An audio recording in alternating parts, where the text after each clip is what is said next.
Welcome to the Shellonomics Podcast, your source for pure Teenage Mutant Ninja Turtles entertainment, presented by King Mictus. Okay, guys, we are back with another gaming episode in our gaming series for Shellonomics. We are going to be playing Teenage Mutant Ninja Turtles Game Boy. For a full playthrough, we're back with our good friend SewerBushido.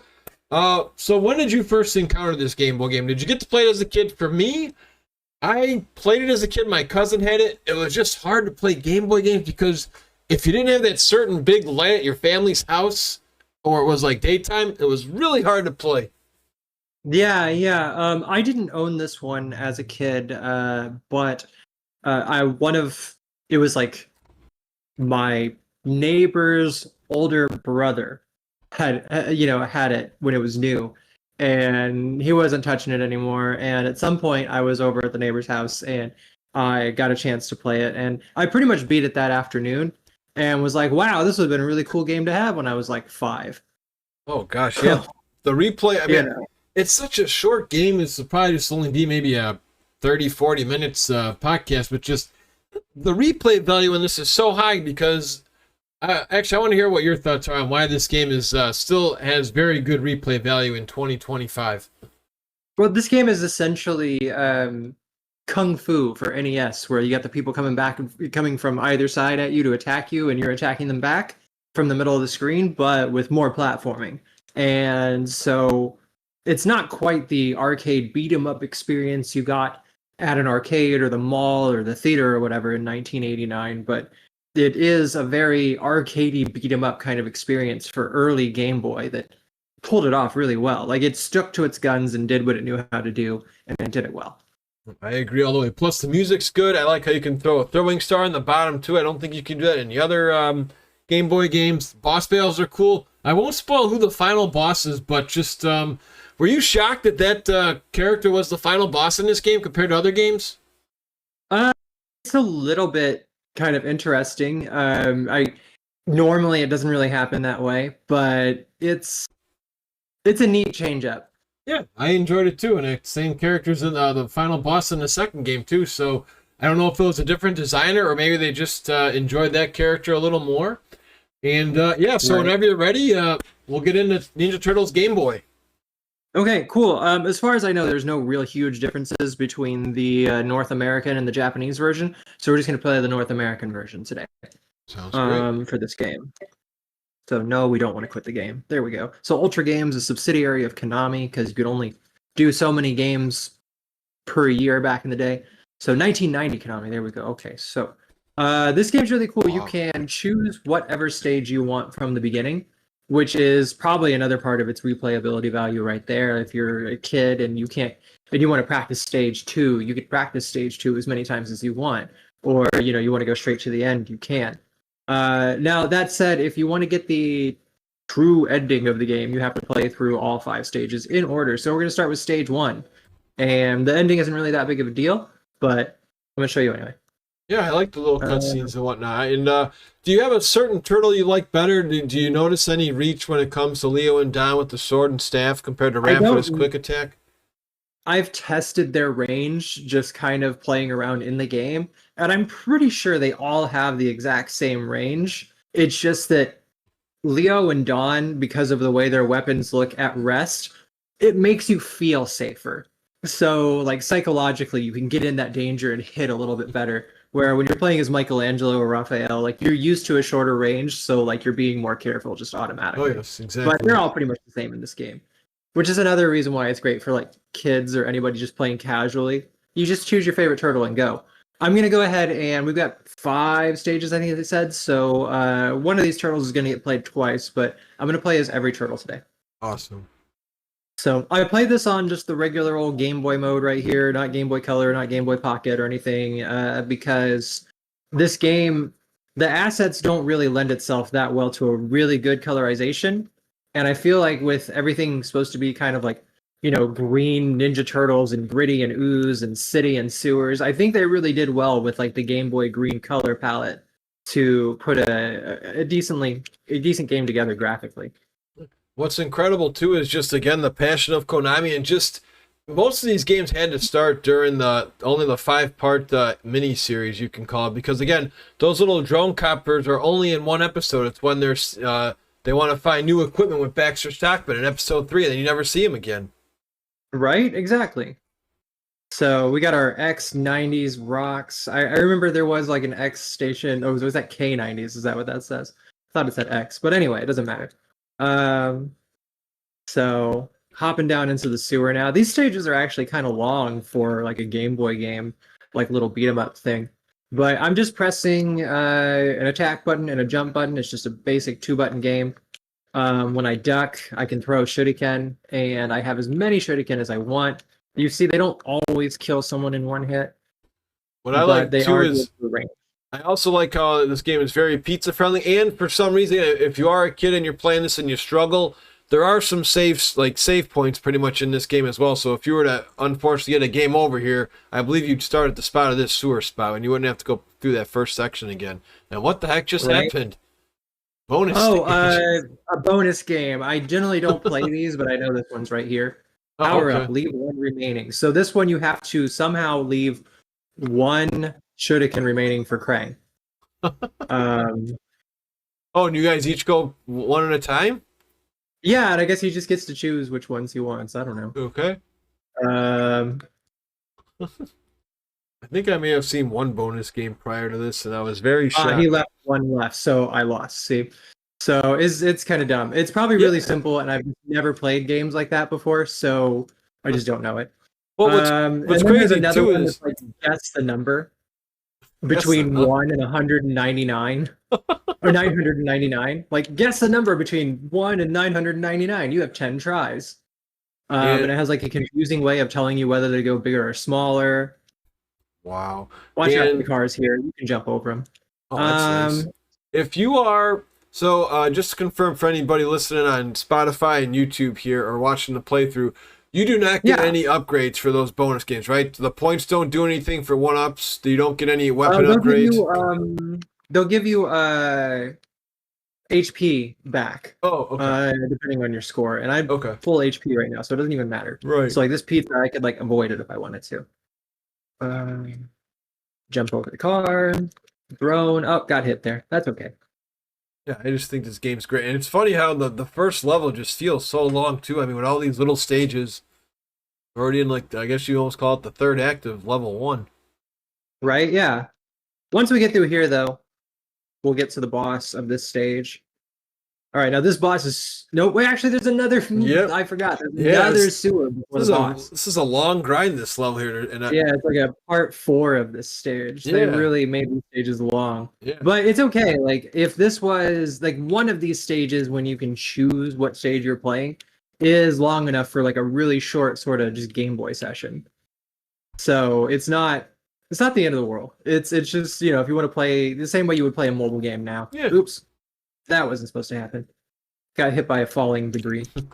I love the Mouser walkie animation too. It reminds me of that old toy, the wacky action toys we had growing up as kids. Yeah, the wacky action and the Mouser's like 2/3 the size of the turtle. Yeah. I remember those. It was like wind up. Yeah, that was like the only one I think people like too from that series. Because a lot of them were kind of like Michelangelo had his tongue sticking out with a random like spinning thing, but the Mouser and he was the only one I think that was cool though. The Splinter one was weird. I think he was like crawling on the ground. I had the Donatello one, and that one could swim, so that was pretty cool. Yeah, I just put him in like the bathroom sink or something and fill it with water. Yeah, or if you're as a kid, you know, used to have bath toys. I never needed bath toys. I just used my turtles, and it was cool seeing Donnie's legs. Oh, here we go, Rocksteady.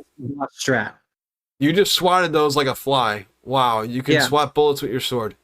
I'm not even moving out of the way.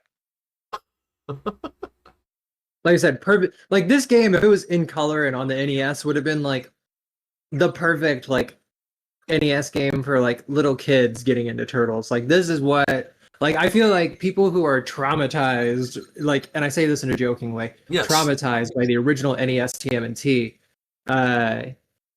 would have had a much better time playing this as a kid instead. Oh yeah, I just love the artwork. Even the design on Rocksteady there was fantastic. He's got the helmet. That's what I prefer Rocksteady with, his helmet. I was always a little disheartened when I see him now without his helmet, but I always thought that made him look more tougher. But anyways, the helmet is pretty cool. Yeah. So Donatello was in that last cutscene, so which was modeled after what the first episode of the series or something. Yep. So we're gonna choose Donnie for this, and same attacks. Jump button, attack button, dive kick, shuriken. Same range as Leonardo. It doesn't look like it, but it is. And then here are these. If I'm just holding forward already and don't delay, then I can just walk right under. I can just walk right underneath him without getting squished. Oh, thank God, because those do pack a punch. I've struggled with those back in the day. If that thing smacks you, Yeah, look like up. I'm just already holding forward before it comes up. So like I'll wait for it to come down. Hold on, and there we go. Yeah, because you're losing. So I was just holding forward up against it before it even went up. So a guy buys you just enough time to get underneath. I like those mosh put foot soldiers too. I thought that was just really cool. And instead of just having them all just do the same thing, walk, some jump. Again, Konami put a lot of passion behind this Turtle franchise. I mean, how blessed are we that they actually had this franchise for games? Because we've seen a lot of games that were, mainstream cartoons or movies, and they turn out to be what a lot of the retro community calls jank. And I don't really recall any of these games being jank whatsoever for Turtles. No, like I have some that are like not my favorite, but none of them are like really jank.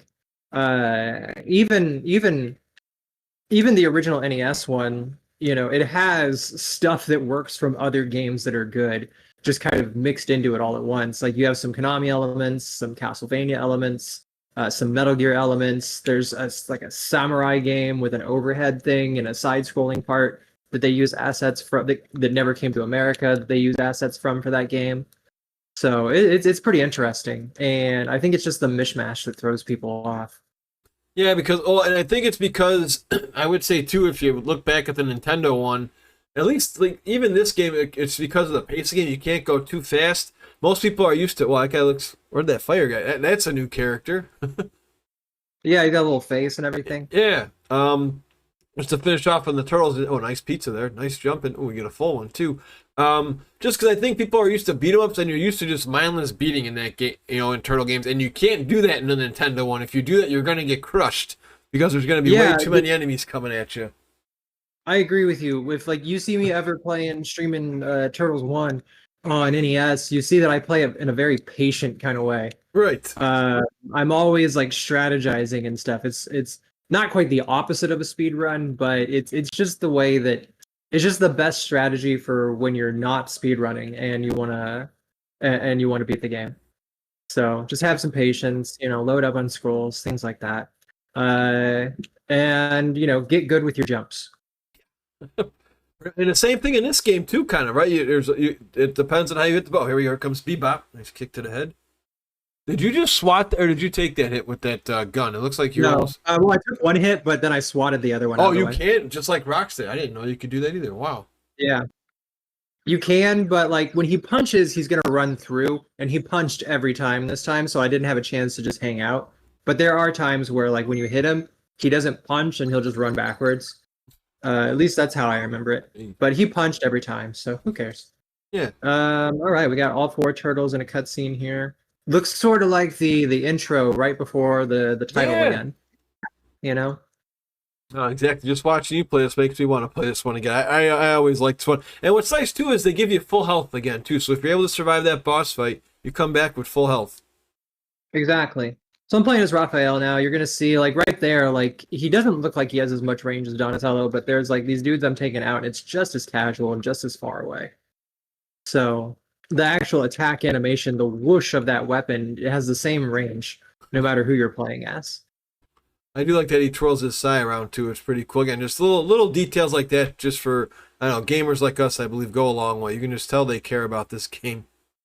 Right, and you saw that dude come up and throw those blocks at me. I was able to hit those back at him. Unlike the arcade game, it doesn't take him out, but it does keep me safe. Oh yeah, good call. Yeah, right. You cannot take him out, unfortunately. So you can knock a surprising amount of stuff out of the way. I don't need that pizza, but I felt like having it. So yeah.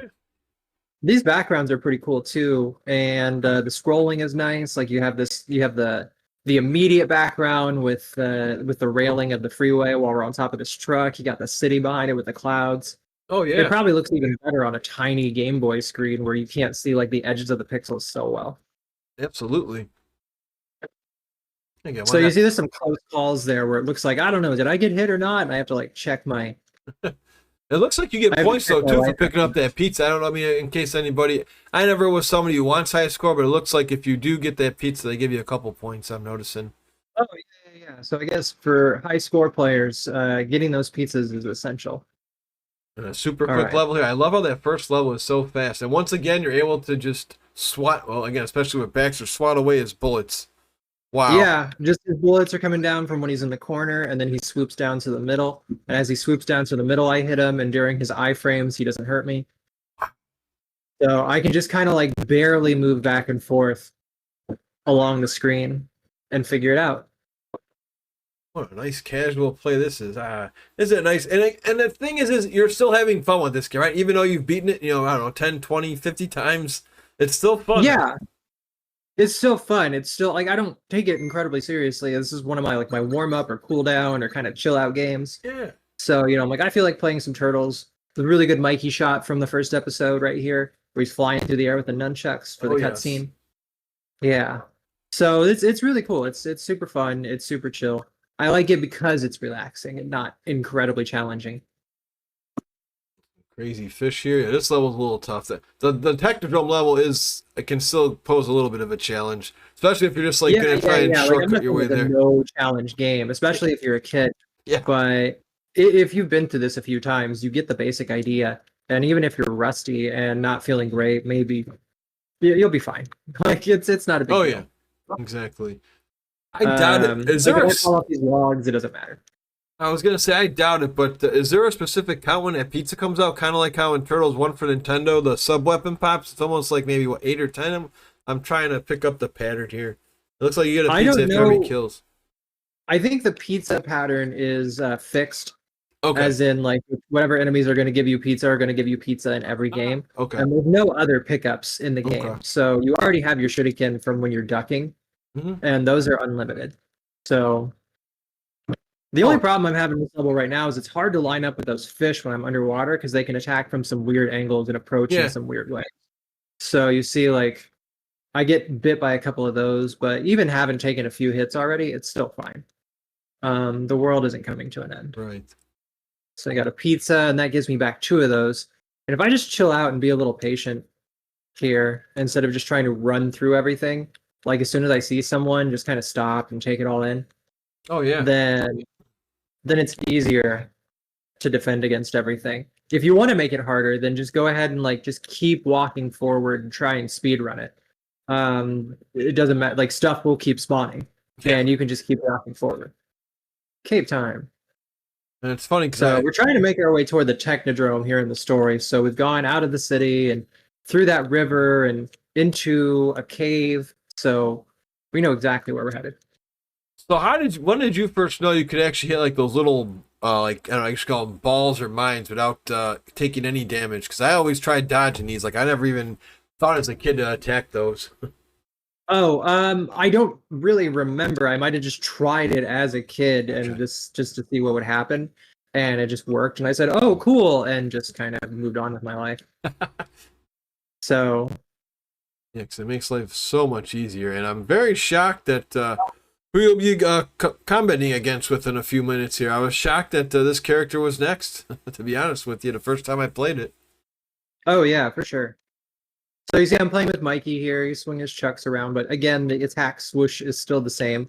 Doesn't matter what character you're playing as. So it is a really efficient use of resources for a Game Boy game to do it that way. I think Konami lucked out having 4 characters that all look the same.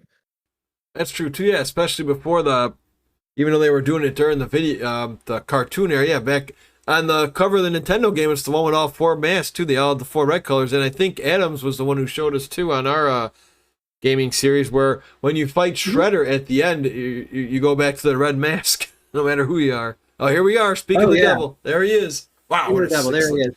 He is a little tough too. He'll chase me all around to the edge of the mat, and I gotta like be very careful. I gotta be right on the edge of his hitbox when I hit him, because he will chase me down like this. There we go, and he will teleport like you saw. But if I just hang out right on the edge and just hit him, like you got to know your hitbox really well there, otherwise you're going to take a lot of damage. But even if you do like make a couple of mistakes, you'll be fine. So I made a couple of mistakes playing this yesterday.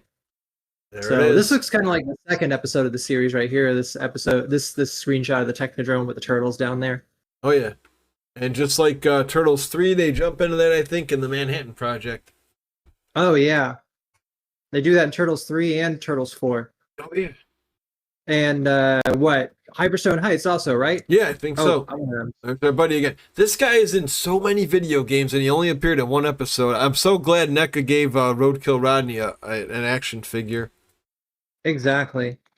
So we're in the Technodrome now. This I keep hitting these Roadkill Rodneys a little early. And what I want them to do is actually jump over me, and I'll just hit them while they're jumping over me. But I'm just reacting like too quickly. So that time it didn't work because I had the rockets there at the same time.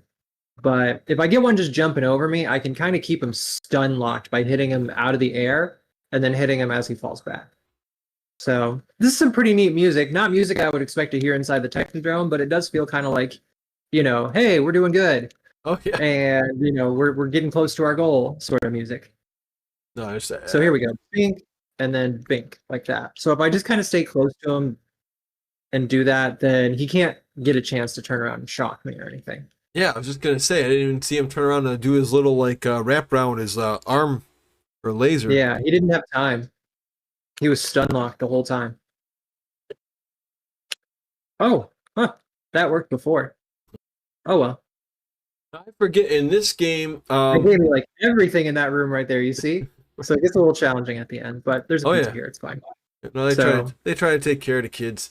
If you lose a turtle and you keep playing, I know in the second Game Boy they give you an opportunity to rescue turtles. I can't recall. Do they give you that in this one or? I don't remember any opportunities to rescue turtles in this, unless it's in one of the bonus games I never play. Right. So that's a good question. Okay. I can't recall. Yeah, because I usually. All right, now we're getting toward the second part of the Technodrome. We got the Turtles theme playing. So he got too far away there, so I went ahead and jumped to kind of lure that Roadkill Rodney into jumping. Oh yeah, this is what I do there. Nuts. So he doesn't stop and like throw that electrical rope at me. I want him to jump. Yeah, this can be tough even for a first time game writer. They are just throwing everything at you, including the kitchen sink. Yeah, so if you just take your time though, it'll be fine. Just be patient. The ninja, one of the meanings of it is patience, so just be patient. They're Ninja Turtle. Yeah, you're correct. Yeah, because if you keep going too be sure fast, to jump over those spikes as they come through. They don't make noises like cars, so you got to like be more careful. They also come from overhead sometimes too, and you got to duck them. But we're almost to the end of this one. Yo. Yeah, so going through, you got the Technodrome theme here. Yeah, don't jump over that. You probably could have just stood there and not gotten hit at all. But I feel safer ducking. Another pizza, just in case that was a little hard for us. But it looks like we picked up the pattern now. What I'm noticing too in this game compared to the second one is like the auto spawn of the mousers will keep coming if you stay on the screen. In this game, it looks like if you just stand still and nobody's on screen, nobody's attacking you. I like how you have to kind of force the engagement of the enemy to come on screen. Yeah, that's part of like where it was so. That's part of the Kung Fu inspiration, Kung Fu on NES. So, which I think was like Spartan X in Japan. Have you ever beaten that one before? How many levels is Kung Fu? I think I've heard of it. Like 5 or 6. It's been like 20 years since I've completed that game. Here he is. What a I enjoyed seeing him as the final boss. Just to be, I mean, I think it's great. You know, it's like you want to in the finals, you play Game Boy. You want Shredder, you go in every other game. Right. So what I'm doing right now, if he gets all the way to the left there, he's gonna do this jump kick that goes across the screen. If he walks all the way to the right and goes to the wall. So I'm trying to hang out back here and just not bait him, not crowd him so much that he feels like he has to do that big jump kick at me. So that's why I'm hanging out back here. I'm just luring him in and then just bop, very like deceptive. So I just beat him real easy that way. If you try and chase him down and button mash, you're just going to get kicked all over the place. And I believe that is it. I like the little portal they got there too. We are here to save April. I guess she was being held in the Technodrome. We got that first episode, Mikey untying her from the chair. Which is turned into We have the Technodrome. I think it just sinks in this one. Yeah. Similar to there was a season ending that did that. I think it was might have been season 2 where it shrinks down and Something like instantly that. the modules. Yep. Yeah. They went down to the Earth's core at some point. Yeah. Yeah, that's right. epilogue. So this is the same epilogue as the arcade version. Freak the Foots, mangled the Mousers, and totaled the Technodrome. That's Turtle Power. The Japanese version of this says basically the same thing. Like, hey, we did it. What happened to Shredder and Krang? Who knows? Sort of thing. Did they escape? But we did get a more colorful version here. But what happened to Shredder and Krang? Turned to toast, vaporized to milkshake, or escaped to Dimension X. I always thought that milkshake was just such a wacky line, but I always had a vision of a milkshake after I read that when I first beat Turtles 2 with my cousin, and we read that. We're like, what the heck? A little milkshake with a Shredder helmet on top. Yeah, exactly. A little pink one next to it. Until we know, none of us can sleep safely in our beds, shells. So that's it. It runs the credits afterwards. The credits run to, I think, the Turtles theme. Full game in less than a half hour. Sewer, is there anything else you'd like to say about this game as we bring this podcast in for a landing?